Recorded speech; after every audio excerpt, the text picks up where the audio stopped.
जय बोलिए देवाधिदेव 1008 श्री आदिनाथ भगवान की जय जय जय। वर्तमान शासन नायक वर्धमान महावीर स्वामी भगवान की जय जय जय। परम पूज्य प्रातः स्मरणीय संत शिरोमणि आचार्य भगवान श्री विद्यासागर जी महाराज की जय जय जय। परम पूज्य गुणायतन प्रणेता प्रखर वक्ता भावना योग प्रवर्तक गुरुवर श्री प्रमाण सागर जी महाराज की जय जय जय। शंका समाधान के आज के इस सत्र में आप सभी का हार्दिक अभिनंदन। इससे पूर्व कि हम आज के इस सत्र को प्रारंभ करते हैं पूज्य गुरुदेव के चरणों में प्रणाम, इस भाव से कि हम भी बन सके निष्काम। सभी लोग हाथ जोड़ें, मस्तक झुकाएं और मेरे साथ बोलें, हे गुरुदेव नमोस्तु नमोस्तु नमोस्तु। जहां आधुनिक तंत्र हमें सिखाएगा सारपूर्ण जिन ग्रंथ, जहां पर हम जान पाएंगे निर्ग्रंथों का पंथ और पा पाएंगे सुख शांति का मंत्र, ऐसा अभिनव तीर्थ गुणायतन अपना आकार लेने जा रहा है और इसके निर्माण में आवश्यक है आप सभी का सहयोग। अतः मैं आह्वान करता हूं कि तन मन धन से गुणायतन में सहयोग करके इसको मजबूती प्रदान करें और जन शासन की प्रभावना में प्रेरणापूर्ण योगदान दें।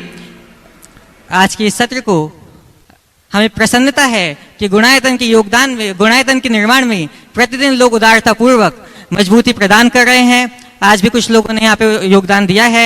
मैं उनके नामों की उद्घोषणा करूंगा और भावना रखूंगा कि आप करतल ध्वनियों से उनकी अनुमोदना अवश्य करेंगे। स्वर्ण दान के रूप में गुणायतन से जो संबद्ध हुए हैं, निर्माण निधि के रूप में गुणायतन से जो संबद्ध हुए हैं, श्री अजय कुमार जी जैन, श्रीमती संगीता जी जैन कोलकाता से, करतल ध्वनियों से इनका अभिवादन अवश्य करें बंधुओं।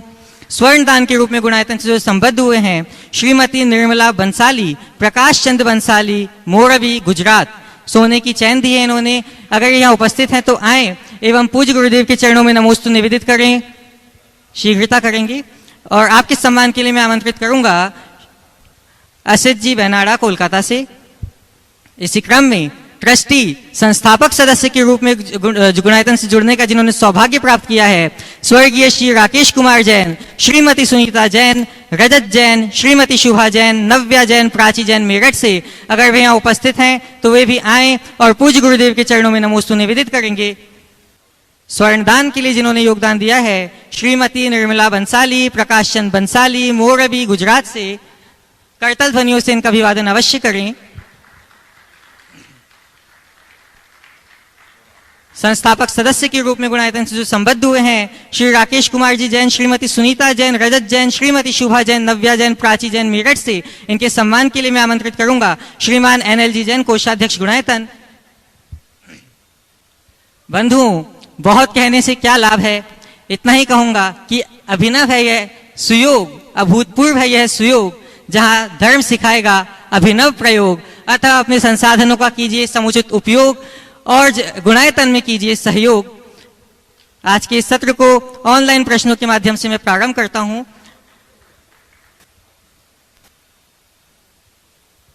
श्रीमान प्रकाश जी पाटनी, उपाध्यक्ष श्री सेवायतन अजमेर राजस्थान से पूछ रहे हैं,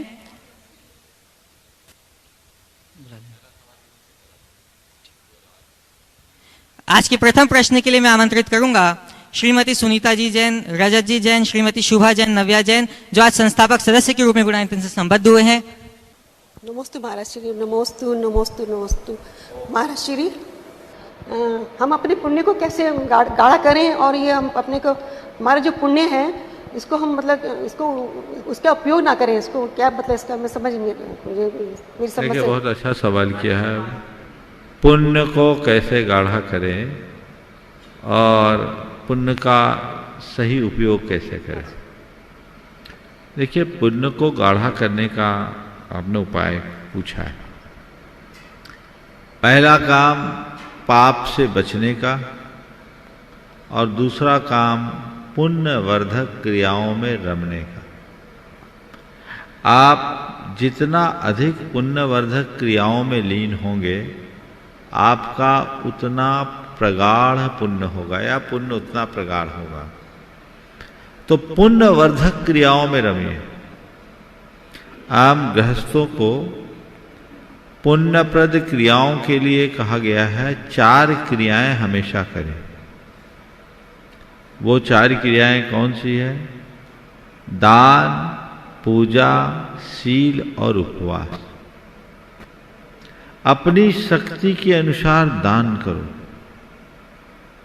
दान पुण्य वृद्धि का बड़ा प्रशस्त कर्म है। दानम दुर्गति नाशनम। दान करने से अंतराय टलता है। इसलिए प्रत्येक सद्गृहस्थ को अपनी शक्ति के अनुसार कुछ न कुछ दान जरूर करना चाहिए। फिर है पूजा। देव गुरु शास्त्र की पूजा आराधना। पूजा अंतराय के निवारण का श्रेष्ठ माध्यम है।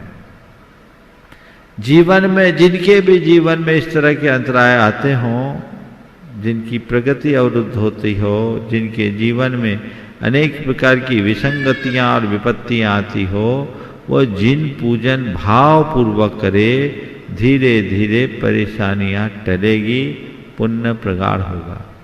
शील का पालन करे, संयम रखें और शक्ति के अनुसार उपवास करें। ये 4 ऐसे सातिशय निमित्त हैं जिनसे विशुद्ध पुण्य का बंध होता है। पुण्यम जिनेन्द्र परिपूजन साध्य माध्यम। पुण्यम सुपात्रगत दान समुत्थ मन्नत। पुण्यम व्रतानुचरणादुपवास योगा। पुण्यार्थिना सतत पुण्य समार्जनीयम। जिनेन्द्र भगवान की पूजा से पहला पुण्य, पात्र के दान से दूसरा पुण्य, व्रतों के पालन से तीसरा पुण्य और उपवास करने से चौथा पुण्य। अब अपने पूर्वकृत पुण्य का उपयोग कैसा करें? आप जितने लोग यहां उपस्थित हैं वे सब पुण्यशाली हैं। आप अगर तुलनात्मक रूप से देखोगे तो आपके पास बेहतर सुविधाएं हैं जो संयोगों की अनुकूलता को दर्शाते हैं। औरों की तुलना की अपेक्षा आपकी बेहतर संयोग है। ये क्यों मिले? क्योंकि आपका पुण्य औरों की तुलना में प्रगाढ़ है। अब इसका उपयोग क्या करें? तो अपने पुण्य का भोग न करने की भोग करने की जगह त्याग करो। पुण्य फल का जितना भोग करोगे उतना पाप बढ़ेगा।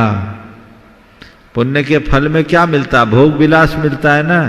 तो भोग विलास मौज मस्ती में पुण्य होगा कि पाप? तो इससे क्या होगा? उल्टा ही होगा। एक तो गांठ का पुण्य जाएगा और पाप और आ जाएगा। तो पुण्य फल का त्याग हमारा धर्म है, भोग नहीं। तो शक्ति के अनुसार पुण्य फल का परित्याग करते रहना चाहिए। जितना परित्याग करेंगे हमारा पुण्य उतना सुरक्षित रहेगा और उससे हमारे जीवन की सलामती बनेगी। आगे के सत्र को ऑनलाइन प्रश्नों के माध्यम से गति प्रदान करते हुए प्रथम प्रश्न प्रकाश जी पाटनी, उपाध्यक्ष श्री सेवायतन, अजमेर, राजस्थान से पूछ रहे हैं। नमोस्तु गुरुदेव। संत और बसंत में एक छोटी सी समानता है। बसंत आता है तो चमन गुलजार हो जाता है और जहाँ संत आते हैं वहाँ संस्कृति निखर जाती है। गुरुदेव, वर्तमान समय में कुछ संत ही हैं जिनसे संस्कृति सुरक्षित एवं संरक्षित है, जो समाज को सही दिशा दे रहे हैं। अन्यथा भारत देश संतों का देश होते हुए भी पाश्चात्य संस्कृति भारत देश को संतों का देश होते हुए भी पाश्चात्य संस्कृति डोमिनेट कर रही है। ऐसा क्यों है? बहुत बड़ी प्रोफाइल के संतों के बहुत सारे फॉलोअर्स गलत दिशा में जा रहे हैं, वह दूसरों को भी भ्रमित कर रहे हैं। इस समस्या से कैसे उन्हें रोकें? कृपया समाधान दें। बहुत बड़ी प्रोफाइल के संतों के बहुत सारे फॉलोअर्स गलत दिशा में जा रहे हैं। देखिए, संत की तो एक ही प्रोफाइल होती कि वो संत होता है। संत के साथ कोई लाव लश्कर होता नहीं। पता नहीं आपके प्रोफाइल का मानदंड क्या है। लेकिन अगर फॉलोअर्स गलत दिशा में जा रहे हैं तो इसका मतलब वो संत को फॉलो नहीं कर रहे हैं। अगर फॉलो करेंगे तो गलत दिशा में कैसे जाएंगे? और यदि कोई फॉलो कर रहे हैं और गलत दिशा में कर रहे हैं, इसका मतलब संत सही नहीं है, संत गलत है। सही संत होगा, संत सही नहीं होता, संत तो संत ही होता है। संत के नाम पर कोई चोला ओढ़ ले, वो सही गलत हो सकता है। तो संत यदि संत है तो सबको सही दिशा देंगे, और जो संतों की दिशा में चलेंगे वो उनके सही फॉलोअर्स होंगे। इसलिए हमें चाहिए कि हम संतों के फॉलोअर बने। हाँ, देखने में ये आता है कि फैन बन जाते हैं। मैं अक्सर कहता हूं फॉलोअर बनो, फैन नहीं। फैन बनना बड़ा इजी है।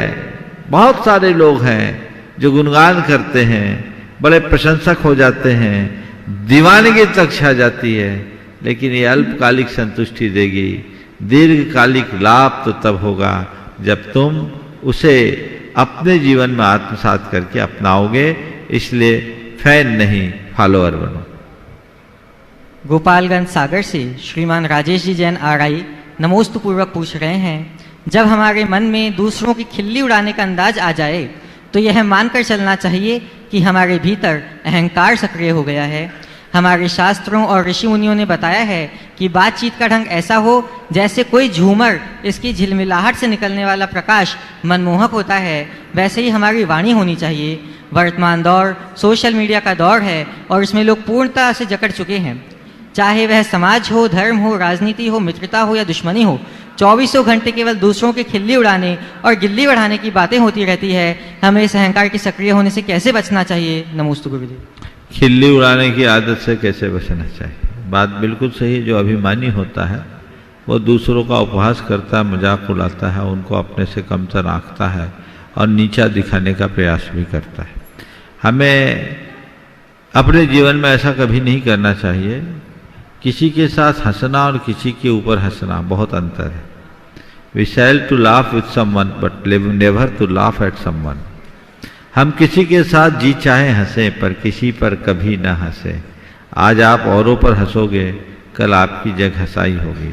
ये महान पाप कर्म है। अगर कोई व्यक्ति हमसे कमतर है, हम उसे आगे नहीं बढ़ा पा रहे हैं तो कोई बात नहीं, कम से कम हम उसे नीचे गिराने की कोशिश तो न करें। ये एक निंद कर्म है और ऐसा कर्म करने वाला मनुष्य महान पाप का बंध करता है। पर विडंबना यह है कि उसे खुद पता नहीं चलता कि ये हम क्या कर रहे हैं। आज तुम मजाक कर रहे हो, मजाक मजाक में ऐसा सब देख रहे हो, लेकिन ये कर्म तुम्हारे कई भावों का मजाक किरकिरा कर सकता है। इसलिए ऐसे कृत्यों को महान पाप कर्म समझते हुए बचना चाहिए। भानपुर भोपाल से दीपेश जी जैन पूछ रहे हैं, नमोस्तु गुरुवर, मैं कक्षा 12वीं का छात्र हूँ। गुरुवर, हम इस मॉडर्न सोसाइटी में सेठ सुदर्शन जैसा ब्रह्मचर्य कैसे अपनाएं? नमोस्तु। मॉडर्न सोसाइटी में सेठ सुदर्शन जैसा ब्रह्मचर्य कैसे अपनाएं? मुझे बहुत प्रसन्नता है कि एक 12वीं कक्षा का छात्र ब्रह्मचर्य की ऐसी उत्कृष्ट भावना भा रहा है। देखो, ये तो हर मनुष्य की पहचान है। अगर मनुष्य की दृष्टि पवित्र हो तो ब्रह्मचर्य अपने आप निभ जाता है। ब्रह्मचर्य क्या है? स्त्री पुरुषों से दूर हटने मात्र का नाम ब्रह्मचर्य नहीं है। दृष्टि की पवित्रता का नाम ब्रह्मचर्य है। जिस दिन हमारी आंखों में हर माँ, हर स्त्री में माँ, बहन और बेटी का रूप दिखने लगेगा, ब्रह्मचर्य अपने आप घटने लगेगा। स्त्री मात्र में माँ, बहन और बेटी का रूप देखो, उसमें कोई स्त्री का रूप मत देखो। दृष्टि में ऐसी पवित्रता आएगी तभी ब्रह्मचर्य घट पाएगा। और ये तब होगा जब शरीर की अपवित्रता और आत्मा की पवित्रता का निरंतर चिंतन हो, हृदय में वैराग्य हो, तब हम ऐसा कर सकते हैं। भावना भाना चाहिए और जिससे यौन विकार उत्पन्न होते हैं उन निमित्तों से अपने आप को बचाना चाहिए, दूर रखना चाहिए। चाहे वो शारीरिक हो या मानसिक, भौतिक हो या आध्यात्मिक, उन दोनों तरह की परिस्थितियों से अपने आप को दूर रखे तो अपना ब्रह्मचर्य निर्बाध रूप से घटित किया जा सकता है। जोधपुर से श्रीमती मीना जी चौधरी आपके चरणों में अपनी प्रणति अर्पित करते हुए पूछ रही हैं, गुरुदेव, ईश्वर टूटी हुई चीज़ों का इस्तेमाल कितनी खूबसूरती से करता है। जैसे बादल टूटने पर पानी की फुहार आती है, मिट्टी टूटने पर खेत का रूप लेती है, फल के टूटने पर बीज अंकुरित होता है और बीज टूटने पर एक नए पौधे की संरचना होती है। तो महाराज श्री, हम अपने को टूटा हुआ महसूस करें तो हमें क्या करना चाहिए, कृपया मार्गदर्शन दें। देखिए, दो तरह से टूटा जाता है, एक बाहरी आघात से, एक भीतरी आघात से। प्रकृति में जो भी चीज़ें टूटती हो बाहरी आघात से टूटती हैं, और जो बाहरी आघात से टूटती है उसमें सृजन होता है। बादल टूटते पानी गिरता है ना। मिट्टी टूटती है खेत बनता है। और क्या बोला? फल भी उठता है तो बीज होता है, और बीज टूटता है तो अंकुर होता है, पौधा बनता है। वो बाहरी आघात है। लेकिन जब भीतरी आघात होता है तो हम टूट जाते हैं, अपने आप को जोड़ नहीं पाते। मनुष्य का मन टूटता है तो सब कुछ टूट जाता है, और मन बाहर के आघातों से नहीं, भीतर के आघातों से हो। इसलिए अपने भीतर के आघात से बचना है तो हर बाहरी आघात को आघात मानने की जगह उसे अपनी उन्नति का आधार मानकर स्वीकार कर लो। जो व्यक्ति बाहरी आघातों से अप्रभावित रहता है वो भीतरी आघात से कभी टूट नहीं सकता, वो और अधिक मजबूत बनता है। छोटे मोटे बाहरी आघात होते हैं और मनुष्य का मन टूट जाता है और उसका चित्त विखंडित हो जाता है। ऐसे आघातों से बचकर चलना चाहिए। सुभाष जी चौधरी जोधपुर से पूछ रहे हैं, नमोस्तु गुरुदेव। किसी भी व्यक्ति से अत्यधिक लगाव हानिकारक है, क्योंकि लगाव उम्मीद की ओर ले जाता है और उम्मीद दुख का कारण बनती है। तो महाराज श्री, ऐसे में हम क्या करें, कृपया मार्गदर्शन दें। बिल्कुल ठीक बात है। ज्यादा लगाव मत रखो, ना लगाव रखो ना अलगाव रखो। एक भूमिका तक झुकाव रखो और अपने जीवन को आगे बढ़ाने की कोशिश करो। जैसे मनुष्य के हृदय में विवेक की ज्योति जगमगाती है, वो कभी किसी के पीछे पागल नहीं होता, उसकी जीवन की दिशा सुव्यवस्थित चलते रहती है। भोपाल से प्रीति जी जैन नमोस्तु पूर्वक पूछ रही हैं, गुरुदेव, हम जैन धर्म में मानते हैं कि भगवान को भूख प्यास नहीं लगती है, तो फिर हम भगवान को पूजा के समय नैवेद्य क्यों समर्पित करते हैं? हम भोग चढ़ाने के लिए थोड़ी करते हैं, हम तो अपनी लालसा मिटाने के प्रतीक स्वरूप भगवान के चरणों में नैवेद्य आदि अर्पित करते हैं। भगवान को कोई भोग नहीं लगाया जा रहा है, पर भोगों की निस्सारता को व्यक्त करने के लिए भगवान के चरणों में हम सामग्री चढ़ाते हैं। बंधुओं, NRI प्रामाणिक पाठशाला आज विशेष सूचना के साथ आप लोगों के बीच उपस्थित है। जय जिनेन्द्र। NRI प्रामाणिक पाठशाला आज 15 अप्रैल रात 9:30 बजे से भारत टाइम और 12 बजे न्यूयॉर्क टाइम से एक भव्य ऑनलाइन सांस्कृतिक कार्यक्रम महावीर जन्म कल्याणक और मुनिश्री की दीक्षा जयंती के उपलक्ष्य में आयोजित कर रही है। इसका लिंक प्रामाणिक ऐप व मुनिप्रमाणसागर.net वेबसाइट पर उपलब्ध है। आप सभी घर बैठे इस कार्यक्रम में शामिल हो सकते हैं। रिकॉर्डिंग भी इस लिंक पर देख सकते हैं। पूरी दुनिया के विभिन्न देशों से NRI बच्चे इस कार्यक्रम में भाग ले रहे हैं। यह एक अनोखा, मनोरंजक व शिक्षाप्रद कार्यक्रम है। इसमें नाटक, नृत्य, चित्रकला और भी अन्य रचनात्मक कार्यक्रम दिखलाए जाएंगे। आप सभी इसका लाभ लें। श्रीमती सुशीला जी पाटनी किशनगढ़ से इसकी मुख्य अतिथि हैं। वे द्वीप प्रज्वलन कर कार्यक्रम को गति व प्रोत्साहन प्रदान करेंगी। हमारा निवेदन है कि हे पूज्य गुरुदेव, हम सबका मनोबल बढ़ाने के लिए आशीर्वचन दें। देखो, प्रामाणिक पाठशाला बहुत अच्छा काम कर रही है। भारत में भी कर रही है, भारत से बाहर भी कर रही है।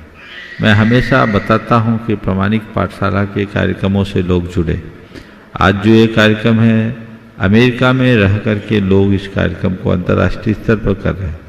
ये बहुत अच्छी बात है और मैं चाहूँगा कि आप लोग भी इसे देखें ताकि आपको पता लग सके कि पाठशाला से कैसे संस्कार गढ़े जाते हैं। जितने भी इसके प्रतिभागी हैं और प्रामाणिक पाठशाला को जितने लोग अब तक संचालित करते आ रहे हैं, अपना योगदान दे रहे हैं, मैं सभी को बहुत बहुत आशीर्वाद देता हूँ। चलिए, हो गया सीधे। आज के इस सत्र को अब मैं आगे यहाँ प्रत्यक्ष उपस्थित लोगों के माध्यम से गति प्रदान करना चाहूँगा। गुरुदेव, उसके लिए मैं आपका आशीर्वाद चाहूँगा। पहले प्रश्न के लिए आमंत्रित हैं कुशाग्र जी जैन बहराइच, और आपके बाद तैयार रहेंगी विनय कुमार जी जैन अवागढ़। गुरुवर के चरणों में मेरा और मेरे परिवार की ओर से बारंबार नमोस्तु। हे गुरुवर, हमारे जीवन में कभी ऐसा समय आता है जब हमें बहुत सारी कन्फ्यूजन्स होती हैं और हम सही निर्णय नहीं ले पाते हैं और हमें बताने समझाने वाले बहुत लोग होते हैं जिनके कारण हम कंफ्यूज हो जाते हैं, तो ऐसे समय में हमें क्या करना चाहिए? बहुत अच्छी बात है। जब कन्फ्यूजन की स्थिति हो तो सही निर्णय कैसे ले, बहुत अहम प्रश्न है। देखो, ये प्राय सबके साथ होता है और सही निर्णय लेने के लिए कुछ सूत्र देता हूँ। जब भी मन में ऐसा भ्रम हो तो सबसे पहला तरीका, अपने हृदय में किसी इष्ट को या किसी आदर्श को स्थापित कर लो, चाहे वो प्रभु के रूप में या गुरु के रूप में। उनको हृदय में बिठाओ, उनको अपना मार्गदर्शक मानो। आंखें बंद करो, कुछ पल उन्हें याद करो और जो निर्णय कर लो। पहली बात, आपकी दुविधा दूर होगी।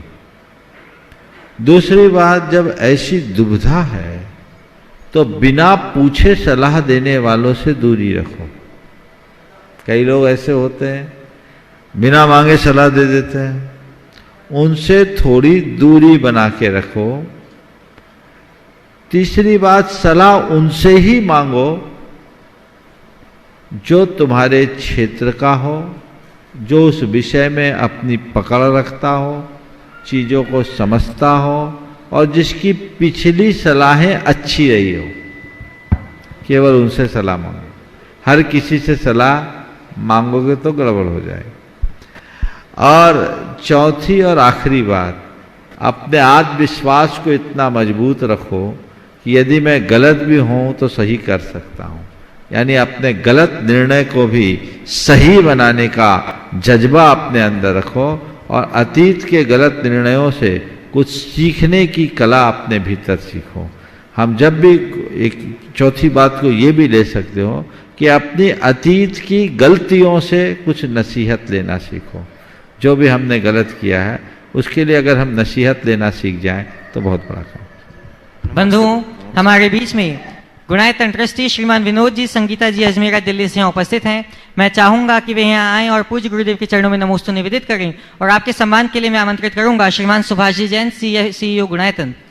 और जब तक वे यहाँ पे आ रहे हैं तब तक अपना प्रश्न उपस्थित करेंगे श्रीमान विनय कुमार जी जैन अवागढ़ और आपके बाद तैयार रहेंगे श्रीमान रोहित जी जैन दिल्ली से। पूज्य गुरुदेव के चरणों में अवागढ़, सीतामढ़ी, दिल्ली, एटा समाज का बारंबार नमोस्तु नमोस्तु नमोस्तु। गुरुदेव, जब तक मोक्ष का द्वार खुला हुआ था तब तक काल के प्रभाव से सारी परिस्थितियां अनुकूल, शरीर का संगठन बहुत मजबूत, सब कुछ अनुकूल ही अनुकूल था। मन में भ्रम ये आ जाता है कि जब आज सारी परिस्थितियां बिल्कुल उल्टी हैं, शरीर का संगठन बहुत कम हो चुका है, उसके बावजूद भी जब कभी आंख बंद करके पूज्य आचार्य श्री का ध्यान करता हूं तो उससे ज्यादा रिलीफ या रिलैक्सेशन या प्रेरणा मिलती है।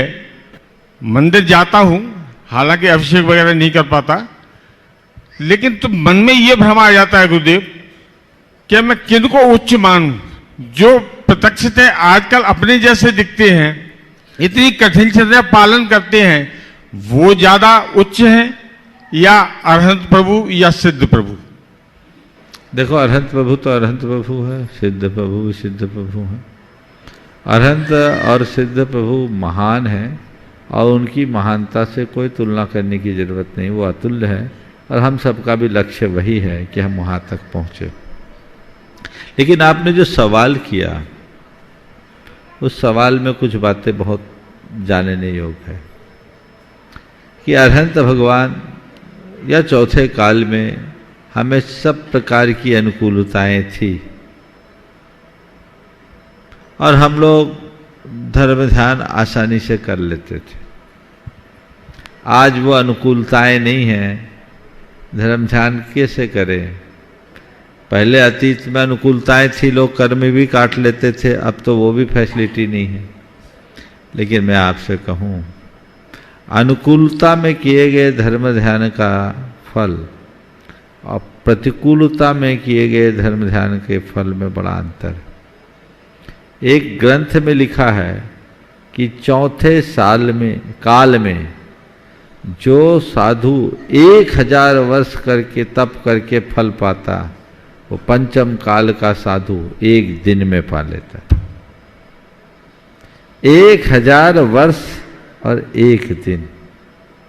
क्यों? उनके काल में अनुकूल द्रव्यक्षेत्र काल भाव था।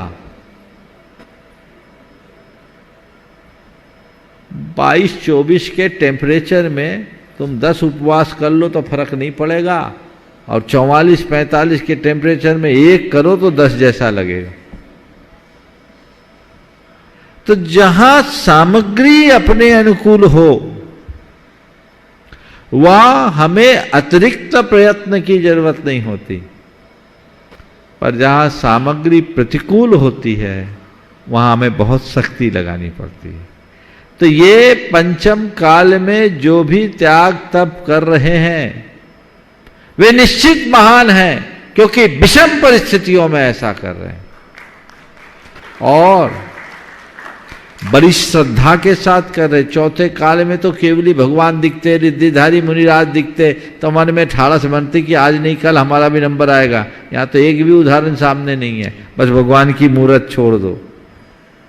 जिस युग में प्रत्यक्ष भगवान का सानिध्य मिलता था तो हम लोगों का उत्साह भागता था। अब भगवान नहीं है, पर भगवान की मूर्त को देख करके भी वैसा ही उत्साह बनाए रखना अपने आप की एक असाधारण उपलब्धि। इसलिए और फिर उस काल में भी उत्कृष्ट तप अपने काल के योग, और ऐसे महान गुरुदेव हम सबको मिले हैं। उनकी वंदना हमारे भाव भ्रमण का विनाश सुनिश्चित करे। नमोस्तु गुरुदेव, नमोस्तु गुरुदेव, नमोस्तु गुरुदेव। आमंत्रित हैं श्रीमान विनोद जी, संगीता जी अजमेरा दिल्ली से, और आपके सम्मान के लिए मैं आमंत्रित करूंगा श्रीमान सुभाष जी जैन, CEO गुणायतन।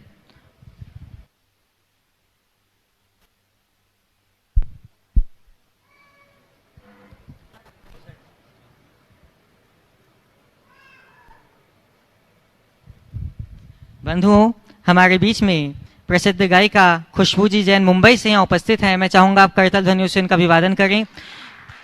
सम्मान के बाद मैं चाहूंगा कि वे अपना गीत प्रस्तुत करें और इनका मंच पे आएं और पूज्य गुरुदेव के चरणों में नमोस्तु निवेदित करेंगी।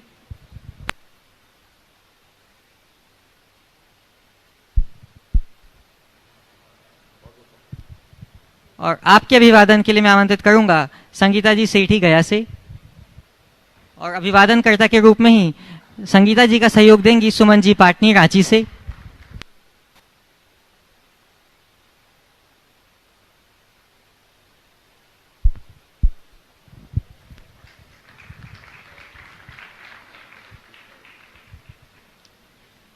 खुशबू जी जैन अपने मधुर कंठ से एक गीत भी प्रस्तुत करेंगी, और आपके बाद प्रश्न के लिए तैयार रहेंगे श्रीमान रोहित जी जैन दिल्ली से। एक बार फिर पुण्य लेकर आया है गुरुवर के चरणों में, और गुरुवर का आशीष पाने के लिए मैं सपरिवार सहित गुरुवर के चरणों में कोटि कोटि नमन निवेदित करती हूँ। हम सभी भक्तों का एक ही भाव रहता है क्या? गुरु चरणों की धूल हमें जब मिल जाए रे हो, गुरु चरणों की धूल हमें जब मिल जाए रे, उसके दुनिया में हो उसके दुनिया में किस्मत खुल जाए रे हो, गुरु चरणों की धूल हमें जब मिल जाए रे। और शंका समाधान व गुरुवर से हमें यही प्राप्त होता है। वो यही हमें सिखाते हैं कि करना है वो आज करो, कल पर मत विश्वास करो, करना है वो आज करो, कल पर मत विश्वास करो, आज करो वो अभी करो, आज करो वो अभी करो, कल को किसने देखा है, पल का नहीं भरोसा है, कल को किसने देखा है, पल का नहीं भरोसा है। कल कल करके तू हो कल कल करके तू क्यों अकल गवाए रे हो।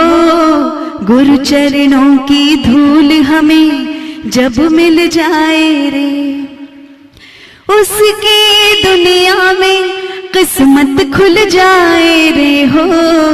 गुरु चरणों की धूल हमें जब मिल जाए रे। जय बोली मुनि श्री 108 प्रमाण सागर जी महाराज की जय। नमोस्तु गुरुदेव।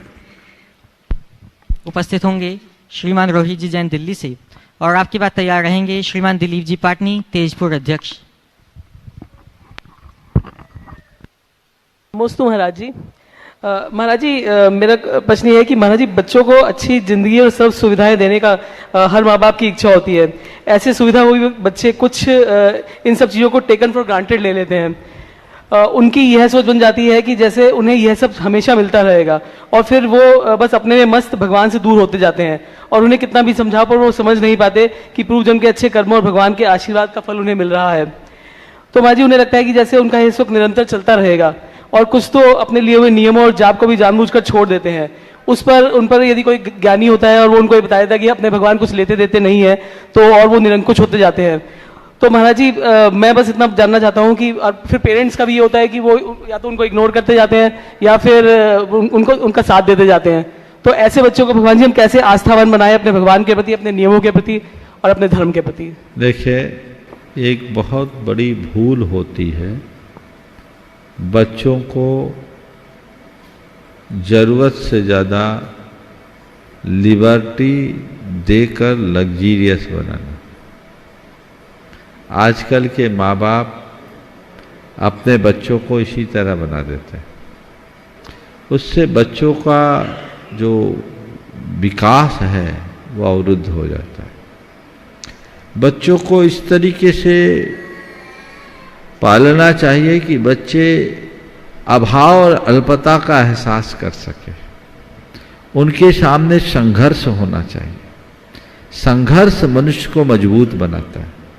जिसने अपने जीवन में केवल सुविधाओं को भोगा है वो अंदर से मजबूत नहीं होता, और कई बार ज़्यादा सुविधाएं उसे विलासिता की ओर प्रवृत्त कर देती है, जिससे उनका भविष्य बिगड़ जाता है।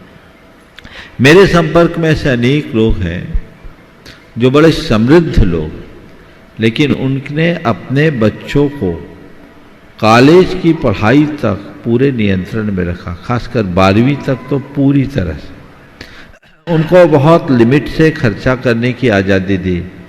उन्होंने कहा कि तुम पहले पैसा कमाने की अहमियत समझोगे तब खर्च करना सीखना, ऐसे खर्च करना उचित नहीं है। उनको नियंत्रण में दिया गया कि ठीक है, जैसे हमने अपने जीवन को बनाया वैसे ही तुम्हें भी अपने जीवन को बढ़ाना चाहिए। पहले अनेक संतान होती थी तो प्यार बंटता था, तो चीज़ें भी बट के मिलती थी। अब एक बेटा और एक बेटी है और माँ बाप सोचते हैं हम अपने बच्चों को अधिक से अधिक सुविधा दें। सुविधा देने से बच्चे का भविष्य कमज़ोर होता है। उनको ये एहसास होना चाहिए कि जीवन में कितनी कठिनाइयाँ हैं, पढ़ाई लिखाई के संदर्भ में भी और अन्य संदर्भों में भी। ये चीज़ ध्यान में रख कर के चलना चाहिए, जिससे वो मजबूत बने। और आपने अगर प्रारंभ से ऐसी मजबूती प्रदान कर दी तो बाकी दुविधाएं अपने आप दूर हो। नमोस्तु महाराज जी। उपस्थित होंगे तेजपुर से अध्यक्ष श्रीमान दिलीप जी पाटनी, और आपके बाद तैयार रहेंगे माला जी सोनी बड़नगर से। नमस्ते गुरुदेव, नमस्ते गुरुदेव, नमस्ते गुरुदेव। गुरुदेव, मेरा प्रश्न आज की वर्तमान परिस्थिति के संबंध में है। आज जो नष्ट होती नैतिकता, गुम होते आदर्श, लुप्त होती मानव सेवा, आगम परंपरा और विलुप्त होती मानव सेवा जो हमें देखने को मिल रही है, उसके संरक्षण के लिए आप हम समाज को, हम सभी को आप क्या इसका सब उचित समाधान देना चाहेंगे कि हम इसका संरक्षण कर पाएं? आप कृपया हमें रोज तो हम वही बता रहे हैं, कुछ नहीं करना, सब अपने आप हो जाएंगे यदि हम अपनी निष्ठा को जगा दें, निष्ठा को बनाए रखें। जिनके हृदय में सांस्कृतिक निष्ठा जाग जाती है, उन्हें ज़्यादा कुछ कहने की ज़रूरत नहीं। आज सबसे बड़ी कमी इसी की हो रही, विकृतियों की ओर लोग भाग रहे हैं। हम संस्कृति से जुड़े, संस्कृति निष्ठ बने, चीज़ें हमारे साथ आए। नमस्ते गुरुदेव, नमस्ते गुरुदेव। उपस्थित होंगी श्रीमती माला जी सोनी और आपकी बात तैयार रहेंगी जया जी गोधा बड़नगर से। गुरुदेव के चरणों में कोटि कोटि नमन, कोटि कोटि नमन। विशुद्ध वर्धिनी महिला मंडल आपका वरद हस्त आशीर्वाद का आकांक्षी है। गुरुदेव, जीव जब शुभ भावों के द्वारा अपने कोई भी यात्रा या गुरु के आशीर्वाद की अकाट्य भावों के द्वारा वह रवाना होता है और उसके साथ कोई अपरिहार्य घटना घट जाए, तो क्या वह अगर उस समय किसी दूसरी जगह हो, घर में हो, तो भी क्या उसी तरह की मिलती जुलती घटना घटेगी, या उसके घटने पर उस कर्म का क्या फल रहेगा, उसमें वह अपने आप को कैसे संबोधे? देखिए, हमारे जीवन में शुभाशुभ प्रसंग तो बनते ही रहते हैं। आपने जो सवाल किया है उसका आशय मुझे ये समझ में आ रहा है कि हम शुभ भाव, अच्छे भावपूर्वक कोई अच्छा काम कर रहे हैं और उसी घड़ी कोई बुरा प्रसंग घट जाए तो ऐसा क्यों हुआ और उसका फल क्या होगा, और यदि वो जगह हम टाल देते तो क्या होता। हाँ, मान लो उस समय वो घर में होता है या बाहर कहीं कहीं मैं दूसरी बता जगह रहा होता। हूँ, मैं बता रहा हूँ। हाँ। तो पहली बात, हम अच्छे भाव करें इसका मतलब ये नहीं कि अच्छे भाव करने वालों के जीवन में दुर्घटना न घटे। नहीं, कभी भी घट सकता। मेरी बात को सुनिए ध्यान से। ये बात मैं उन्हें लक्ष्य करके कह रहा हूँ जो लोग अक्सर ऐसा कह देते हैं, अच्छा काम करे फिर भी बुरा काम हो गया, बुरी घटना हो गई तो अच्छा क्यों करें। हम इतना धर्म ध्यान करते हैं फिर भी गड़बड़ हो जाए तो क्या करें। एक के परिवार से शिखर जी की वंदना करने के लिए आए और वो पर्वत पर ही उनका देहावसान हो गया, हटफेल हो गया। तो उनके बच्चों ने कहने लगा हम शिखर जी जाएंगे नहीं, क्योंकि वहाँ जाने से हाथ फेल हो गया। तो हमने कहा घर में मत घुसना, क्योंकि घर में भी कोई ना कोई मरा है। ऐसा कोई घर है जिसमें कोई मरा ना हो। तो ये क्या, ये तो संयोग है। अच्छा कार्य करने गए फिर बुरा हो गया। अरे बुरा तो कहीं भी हो सकता है, अच्छा कार्य करने वालों के साथ भी बुरा होता है। पहली बात तो ये दिमाग में बिठाइए। हमारे 24 तीर्थंकरों के तीर्थ काल में 10 अंतकृत केवली होते हैं और 10 अनुत्तरोपपादिक होते हैं। ये 10 जो अंतकृत केवली होते हैं भयानक उपसर्गों को सहते और केवल ज्ञान पाते हैं, और जो अंतकृत के अनुत्तरोपादिक होते हैं उन पर मरणांतक उपसर्ग होता है और उपसर्ग में ही उनके प्राण का अंत होता है और वे अनुत्तर विमानों में जन्म लेते हैं। मुनि राजों के ऊपर ऐसा उपसर्ग हो सकता है, तो तुम साधारण धर्मी असली नकली भगवान जाने उनके ऊपर क्या पड़ेगा। ये तो होगा। तो अच्छे क्षेत्र में यदि कोई बुरी घटना घटती है तो कर्म शास्त्रीय दृष्टि से हम ये कह सकते हैं कि उस घटना का परिपाक मंद होगा, और वही बुरे क्षेत्र में करेंगे तो उसका परिपाक तीव्र होगा। समझ गए। तो ऐसी कंडीशन में हम अपने आप को कैसे संबोधित बता रहा हूं। इसलिए अगर कोई अच्छे क्षेत्र में आए, एक बार एक सज्जन आए, उनकी चप्पल चोरी हो गई मंदिर से, हो जाता है। उनका बेटा पढ़कर बाहर से आया और बेटे ने आकर कहा कि पापा आप काहे को मंदिर गए, आपकी चप्पल चले गई, मंदिर जाने से क्या मिला। तो पिता ने कहा बेटा चप्पल ही गई, पाँव बच गए। अगर मंदिर नहीं आता कहीं और जाता तो हो सकता पाँव भी चले जाते। मैं अच्छा हुआ चप्पल में ही निपट गया। बात समझ गए। यदि सोच सकारात्मक हो तो ये सब चीजें प्रभावित नहीं करती। अपनी सोच को सकारात्मक बनाइए और जो घट गया उसको स्वीकार कीजिए। जब हम ऐसी चीजों को स्वीकार करते हैं तो परिणाम निकलता है। संयोग किसी के अधीन नहीं है, संयोग को हमें संयोग के रूप में ही देखना चाहिए। मंडल को आपके आशीर्वाद की आवश्यकता। आशीर्वाद। हाँ, हाँ। उपस्थित होंगे श्रीमती जया जी गोधा बड़नगर से और आपकी बात तैयार रहेंगे आदित्य जी छाबड़ा दीमापुर नागालैंड से। के चरणों में त्रिकाल नमस्तु नमस्तु नमस्तु। गुरुवार, आज के इस युग में बिजनेस के कई तरीके निकल चुके हैं। बिजनेस की कई लाइनें हो गई है, सर्विस से भी संबंधित बहुत सी लाइनें हो गई है, ऑनलाइन ऑफलाइन। जैसे बच्चे मोबाइल देख देख के कंफ्यूज होते हैं और निर्णय कर नहीं पाते हैं कंफ्यूज में कि हम किधर की लाइन में जाएं, और काफ़ी भटक जाते हैं। तो इसमें पेरेंट्स का ऐसा क्या कर्तव्य होता है कि उनको समझाएं ताकि वो कंफ्यूजन से दूर होए? मैं एक ही बात कहता हूँ, हमारे पास दो प्रारूप है, एक पैतृक व्यवसाय का और एक नए कार्य का। भारत में पैतृक व्यवसाय का मॉडल पीढ़ियों से सफल रहा है। पुश्तैनी धंधा आज भी 100-200 साल तक एक ही परिवार में एक ही धंधा चल रहा है। उसमें आदमी तभी फेल होता है जब गलत नीति अपनाता है या नियत खराब करता है, पर वो मॉडल सक्सेस मॉडल है। लेकिन अपना काम करने वालों का 5 से 10% लोग ही सफल होते हैं, 90% के साथ रिस्क होता है। इसलिए आज के संदर्भ में मुझसे सलाह लो तो मैं ये कहूँगा कि जो बने बनाए ट्रैक पर गाड़ी को चलाना है वो ज़्यादा अच्छा है, उस पर हमें ध्यान देना चाहिए। सुनो, और अगर कोई नई संभावना दिखे भी तो ये देख करके कदाचित विफल हूं तो इससे मेरे परिवार की आर्थिक सेहत प्रभावित ना हो, उतना रिस्क लेके करना। ऐसा मत करना कि वो तुम्हारी कमर ही तोड़ दे, फिर खड़े ही ना हो पाओ। बच्चों को ऐसा सिखाना चाहिए। नमस्ते गुरुदेव। अगला उपस्थित होंगे आदित्य जी छाबड़ा दीमापुर नागालैंड से, और आपकी बात तैयार रहेंगी गुणायतन ट्रस्टी श्रीमान रतनलाल जी जैन सिंगोली से। गुरुवार को मेरा बारंबार नमस्तु नमस्तु नमस्तु। अनादिकाल से हम लोग छठी 11 प्रतिमाधारी 7वीं आरती जिनवाणी बोलते हैं, ये बोलना चाहिए नहीं बोलना चाहिए? पंच परमेष्टि की आरती तो छठवा कहां से आ गया? इससे पंच परमेष्टि ही आरती की होगी। चलिए उपस्थित होंगे श्रीमान रतनलाल जी जैन सिंगोली से गुणायतन ट्रस्टी, और आपकी बात तैयार रहेंगी अवनी जी जैन ग्वालियर से। परम पूज्य गुरुवर के पावन चरणों में मेरा बारंबार नमोस्तु, परिवार सहित नमोस्तु।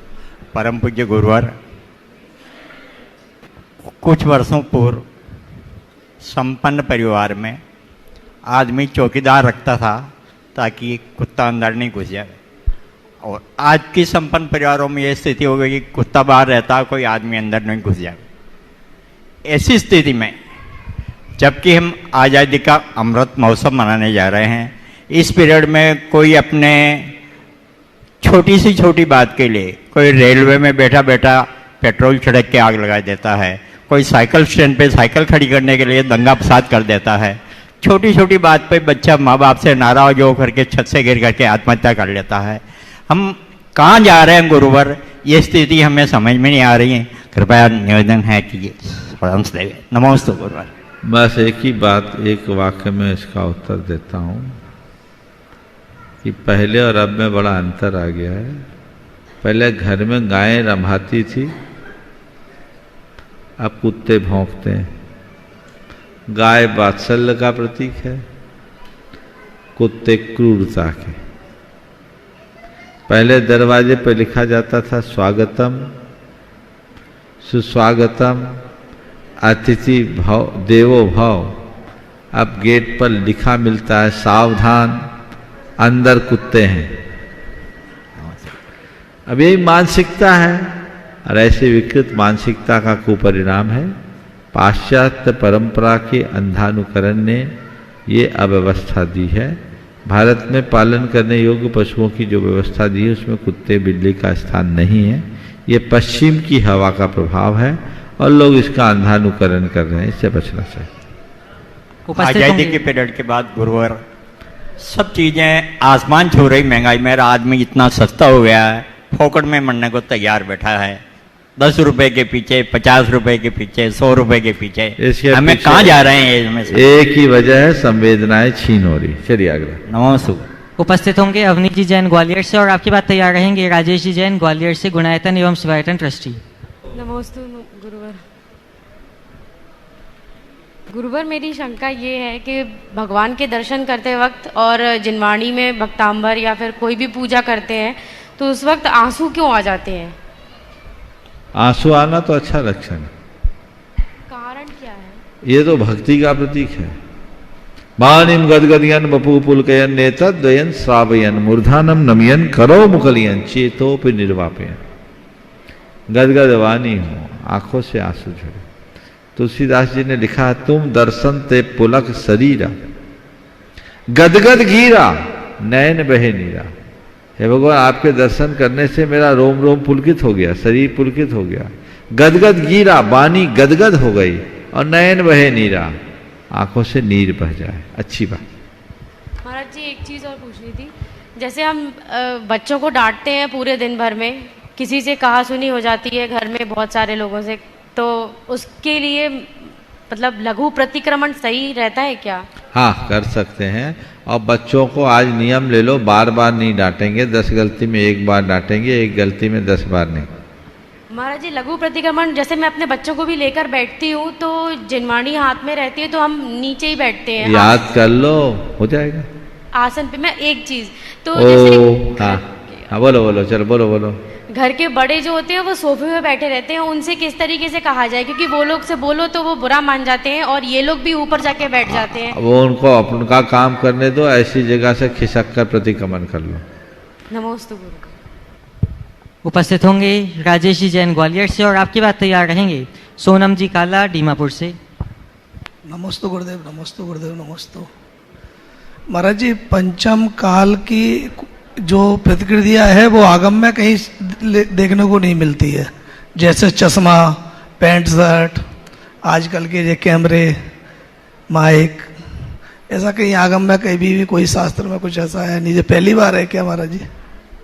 देखो, आगम में धर्म की बातें ज़्यादा है, समाज की बातें कम। ये सामाजिक चीज़ें हैं, समय समय के अनुरूप परिवर्तित होते रहती है और ये हर देश काल के अनुरूप बदलाव होता है। अभी के परिधान देखो, महाभारत युग के परिधान देख लो, दोनों में बड़ा अंतर आता है। तो ये चीज़ें समय, ये सब सामयिक मूल्य है जो समय काल के अनुरूप परिवर्तित होते रहते। ऐसा पहले भी हुआ है कभी महाराज जी? अब कह नहीं सकते, परिवर्तन तो होता रहता। आज की टेक्नोलॉजी नहीं है, लेकिन हम जब उनमें देखते हैं अपने जाकर के विद्याधरों के युग में, तो उस समय भी हाईटेक व्यवस्था थी, वो उस अनुरूप थी। नमस्ते महाराज। उपस्थित होंगे सोनम जी काला डीमापुर से और आपकी बात तैयार रहेंगी कलकत्ता से श्रीमती सुनीता जी कोटेचा। गुरुवर के चरणों में नमोस्तु नमोस्तु नमोस्तु। गुरुवर, सब कहते हैं हमें हर चीज़ों में दोष लगता है, जैसे हम सोते हैं, उठते हैं, बैठते हैं, खाते हैं, चलते हैं, सब चीज़ों में हमें दोष लगता है। ऐसी क्या चीज़ है जिससे हम अपना दोष कम कर सके? ऐसा क्या उपाय है जिससे वो दोष कट जाए? हर क्रिया को करते समय सावधानी रखो। हमारे अंदर का यत्न ही हमें दोषों से बचाएगा। भगवान महावीर से गौतम स्वामी ने पूछा कि भगवान, कदम चले कदम चिट्ठे, कदम आसे कदम से कदम भासे, जब भुंजे जय एवं पावन बज्जई। कि हम कैसे चले, कैसे उठे, कैसे बैठे, कैसे बोले, कैसे खाए, कैसे पिए, कैसे सोए, जिससे पापों से बचा जाए। भगवान ने बड़ा सधा हुआ उत्तर दिया। उत्तर क्या दिया?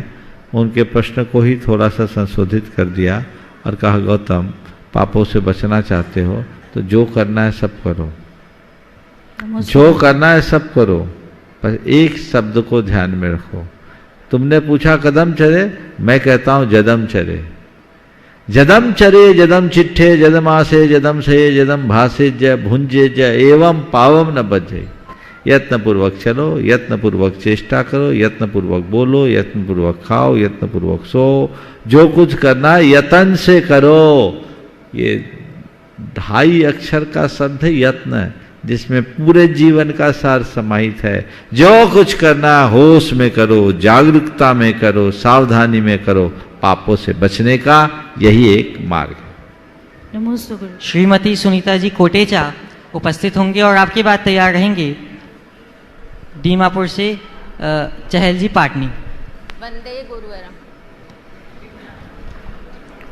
गुरुदेव, कर्मबंध के कारण राग और द्वेष है, और ये कसाय को हम जितना शांत करने की कोशिश करते हैं उतना ही हमारा मन अस्थिर होता रहता है। जब सामायिक स्वाध्याय ध्यान कुछ भी करते हैं तो मन अस्थिर हो जाता है। यह हमारे ऐसे क्यों होता है, और यह मोह कर्म का उदय है या अंतराय कर्म का योग है? देखिए, अपने चित्त की अस्थिरता मोहिनी कर्म का कुफल है, और यदि उस घड़ी में मन अशांत हो जाता है तो विचलित ना हो। जो हो रहा उसे होने दो, विचार आ रहे होने दो, बहो मत, ठहरने का प्रयास करो, अभ्यास करो, तो अभ्यास से हमारा मन शांत हो सके। गुरुदेव, हम तो नवकार मंत्र का जाप भी करने लग जाते हैं, फिर भी मन अस्थिर। उसी समय मन को एडवाइस दो कि देख तेरी बात बाद में सुनेंगे, अभी पहले मेरे साथ जाप जप ले। अभ्यास करोगे तो ठीक हो। चहल जी पाटनी अपना प्रश्न रखें। उससे पूर्व बंधुओं, मैं आपको बताना चाहूंगा कि हार्दिक प्रसन्नता की बात है कि पूज्य गुरुदेव के चरणों में साधनारत पांच ब्रह्मचारी, जिनको आचार्य भगवान के कर कमलों से शिरपुर में दिसंबर माह में शुल्लक उत्कृष्ट श्रावक के व्रत प्राप्त हुए थे, वे 1500 किलोमीटर की लगभग यात्रा करके 22 अप्रैल अक्षय तृतीया के पावन पर्व पर पूज्य गुरुदेव के चरणों में आएंगे। प्रातःकाल पूज्य गुरुदेव के दर्शन करेंगे। हम सब भी इसका लाभ अवश्य लें और इस स्वर्णिम अवसर के साक्षी बने। उपस्थित होंगे चहल जी पाटनी दीमापुर, और आपकी बात तैयार रहेंगी भारती जी सेठी इंदौर से। नमस्ते महाराज जी, मेरा प्रश्न है दादी बोलते हैं नहा धोकर मंदिर चला जाओ और आकर नाश्ता कर स्कूल चला जाओ, लेकिन मम्मी बोलते हैं बहुत देरी हो गए स्कूल चला जाओ, तो हम किसका बात सुने, मम्मी का ना पापा का? दादी और मम्मी दोनों साथ में है ना? नहीं है, कौन है? नानी है, दूसरी कौन है? बड़ा मम्मी। देखो, इसकी मम्मी को कहूँगा दादी के पथ पर चलने दो, इतनी जल्दी कुछ नहीं होगा। आप दादी की बात मानोगे। भगवान से लगाव रखना चाहिए कि नहीं रखना चाहिए? रखना चाहिए ना। तो पहले नहा धोकर भगवान के दर्शन करें, फिर स्कूल जाए तो मन लगा करके पढ़ पाओगे। ठीक है, चलिए। उपस्थित होंगी भारती जी सेठी इंदौर से, और आपकी बात तैयार रहेंगी श्रीमती अलका जी जैन मालपुरा टोंक से। परम गुरुदेव के चरणों में नमन, कोटिशन नमन, कोटिशन। गुरुदेव, मेंटल फाइलिंग की विवेचना आपके मुख से सुनकर सभी लाभान्वित होंगे, कृपया विवेचना कीजिए। आपका नंबर ऐसे समय में आया है कि प्रकाश डालने की अनुकूलता नहीं है। कल रहेंगे आप, तो आपके प्रश्न को उपस्थित रखा जाए और इसका उत्तर मैं कल दे दूं। मेंटल फाइलिंग एक बड़ी साधना है जो अभ्यास से हो सकती, पर 20-25 सेकेंड में अगर मैं उत्तर दूंगा तो शायद इस पर न्याय नहीं होगा। इसलिए यहीं पर विराम लेते हुए आज के सत्र को मैं विराम देता हूँ। बोलिए परम पूज्य आचार्य गुरुवर श्री विद्यासागर जी महाराज की।